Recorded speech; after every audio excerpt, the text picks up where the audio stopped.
యువగలం పాదయాత్ర ప్రారంభించి నేటికి 3 ఏళ్లు పూర్తయిన సందర్భంగా మంత్రి నారా లోకేష్ కు అభినందనలు వెల్లువెత్తాయి.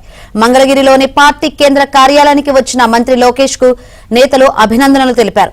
ఏపీ రాజకీయాల్లో యువగలం గేమ్ చేంజర్ గా నిలిచిందని నేతలు కితాబిచ్చారు. పార్టీ కార్యాలయంలో కేక్ కట్ చేశారు.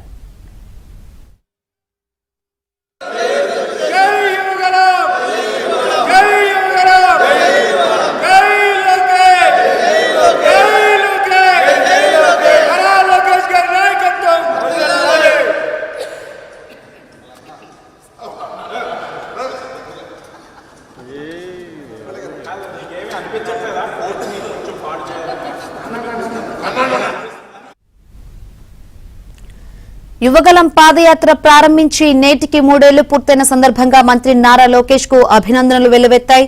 మంగళగిరిలోని పార్టీ కేంద్ర కార్యాలయానికి వచ్చిన మంత్రి లోకేష్ కు నేతలు అభినందనలు తెలిపారు. ఏపీ రాజకీయాల్లో యువగలం గేమ్ చేంజర్ గా నిలిచిందని నేతలు కితాబిచ్చారు. పార్టీ కార్యాలయంలో కేక్ కట్ చేశారు.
యువగలం పాదయాత్ర ప్రారంభించి నేటికి 3 ఏళ్లు పూర్తయిన సందర్భంగా మంత్రి నారా లోకేష్ కు అభినందనలు వెల్లువెత్తాయి. మంగళగిరిలోని పార్టీ కేంద్ర కార్యాలయానికి వచ్చిన మంత్రి లోకేష్ కు నేతలు అభినందనలు తెలిపారు. ఏపీ రాజకీయాల్లో యువగలం గేమ్ చేంజర్ గా నిలిచిందని నేతలు కితాబిచ్చారు. పార్టీ కార్యాలయంలో కేక్ కట్ చేశారు.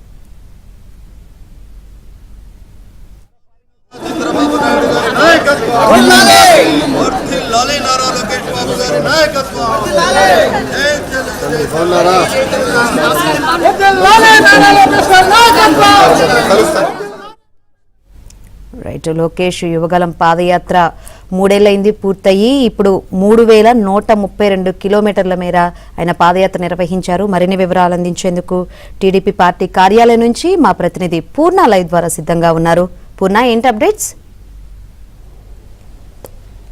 సరిగ్గా పాదయాత్ర బిగినింగ్ ఈ రోజుతో 3 ఏళ్ళు పూర్తవుతుంది. అయితే ఈ నేపథ్యంలో మొత్తం కూడా సందడి వాతావరణం అయితే టీడీపీ కేంద్ర కార్యాలయంలో చోటు చేస్తుందని చెప్పవచ్చు. అసలు పాదయాత్ర యువగలం పాదయాత్ర చేసిన దగ్గర నుంచి ఎటువంటి కష్టాలు పడ్డారు, అప్పుడు పాదయాత్రలో అధికార పార్టీ అప్పట్లో ఎన్ని ఇబ్బందులు గురి చేసింది, ఈ అంశాలతో పాటు అప్పట్లో ఉన్న పాదయాత్రలో చేసిన అనుభవాలన్నింటినీ కూడా యువగలం పాదయాత్ర టీము అలాగే అప్పుడున్న పాదయాత్రలో పాల్గొన్న అందరూ కూడా వాటిని గుర్తు చేసుకుంటారు. ఇదే అంశానికి సంబంధించి మొత్తం మాట్లాడుతున్న మంత్రి సవిత గారు ఆవిడ మేడం, ఎలా ఇప్పుడు పాదయాత్ర పూర్తి 3 సంవత్సరాలు అవుతుంది, మీకు ఎలా అప్పుడు జరిగింది?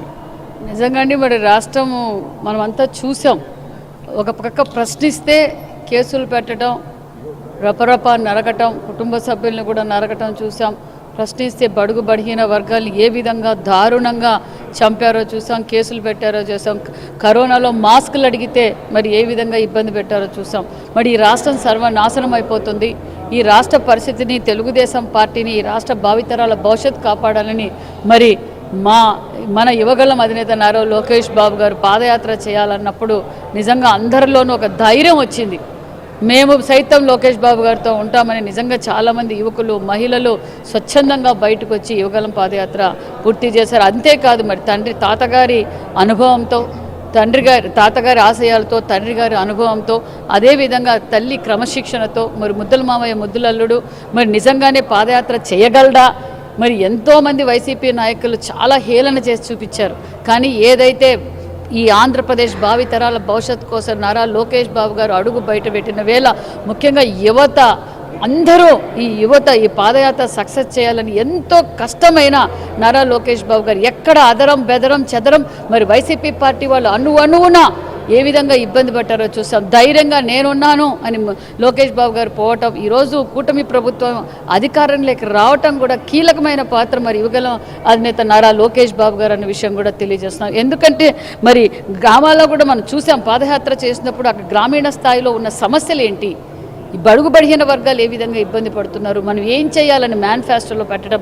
ఆ మేనిఫెస్టోలో కూడా మళ్ళీ అధికారంలోకి వచ్చిన తర్వాత కూడా ఒక పక్క తెలుగుదేశం పార్టీని, ఒక పక్క మంత్రి ఐటీ శాఖగా, ఒక పక్క విద్యాశాఖ మంత్రి ఈ రాష్ట్ర అభివృద్ధి కోసం అహర్నిశలు కష్టపడుతున్న వ్యక్తి యువగలం పాదయాత్ర మరి యువగలం అధినేత నారా లోకేష్ బాబు గారు అనే విషయం కూడా తెలియజేస్తూ నిజంగా మాకు కూడా యువతకు అందరికీ ఈరోజు అవకాశాలు కల్పించారంటే నిజంగా మరి యువత మరి ప్రోత్సహించి భుజం తట్టి మాలాంటి వాళ్ళందరికీ ఎమ్మెల్యే అవకాశం ఇప్పించి మాకు మంత్రులుగా కూడా అవకాశం ఇచ్చిన ఘనత మరి నారా లోకేష్ బాబు గారు. అంతేకాకుండా ఐటీ శాఖ మంత్రిగా మరి విదేశాలు తిరగటం మరి అధిక పెట్టుబడులు కూడా మన రాష్ట్రానికి రావడం, మరి ఏదైతే ఎన్నికల సమయంలో 20 లక్షల ఉద్యోగాలు చెప్పారో ఆ మాట నిలబెట్టుకుంటున్న యువ నాయకుడు మా అధినేత నారా లోకేష్ బాబు గారు అన్న విషయం కూడా తెలియజేస్తున్నాం. సరే, మీరు చెప్పిన ప్రధానంగా చూస్తే లోకేష్ పాదయాత్రలో చాలా ఇబ్బందులు పడ్డారు.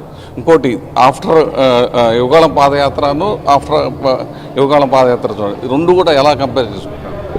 ఈ రాష్ట్రంలో అరాచకం ఏలుతున్న రోజుల్లో అంటే పార్టీ మొత్తం డీలాబడిపోయి ప్రజలు దిక్కుతోచిన స్థితిలో ఉన్నప్పుడు ఎవరైతే మా యువనేత నారా లోకేష్ గారు ఈ రాష్ట్ర ప్రజల గోడు పట్టించుకోవాలి, పార్టీని పట్టించుకోవాలని చెప్పి పాదయాత్రని ప్రారంభిద్దాం అనుకున్నప్పుడు అందరూ అన్నారు, హేళన చేశారు. ఏమంటే ఒక్క అడుగు వేయగలడా, నిజంగా ఇతను ఒక్క అడుగు వేయగలడా, ఎందుకంటే ఇతను గోల్డెన్ స్పూన్లో పుట్టాడు, వీళ్ళ తాతగారు ముఖ్యమంత్రి చేశారు, వీళ్ళ నాన్నగారు ముఖ్యమంత్రి చేశారు, ఇతను చేయగలడా అన్నప్పుడు అతను ప్రతిష్టాత్మకంగా తీసుకొని నేను ప్రజల కోసం నిలబడాలి, పార్టీ కోసం నిలబడాలని ఏదైతే కుప్పం నుంచి ఆ పాదయాత్ర ఈ రాష్ట్ర గమనాన్ని మార్చేసింది, తెలుగుదేశం పార్టీ యొక్క గమనాన్ని మార్చేసింది.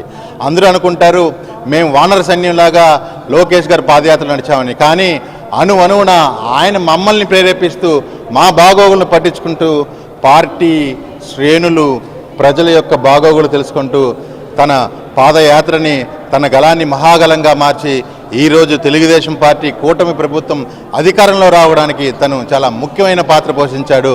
రాబోయే కాలంలో నారా లోకేష్ గారు ఇదే విధంగా జాతీయ స్థాయిలో, రాష్ట్ర స్థాయిలో తన ఏదైతే కీర్తి ప్రతిష్టలు పెంచుకొని రాజకీయంగా ఎన్నో ఉన్నత పదవులు అనుభవించాలని ఈ సందర్భంగా మనస్ఫూర్తిగా కోరుకుంటున్నాం.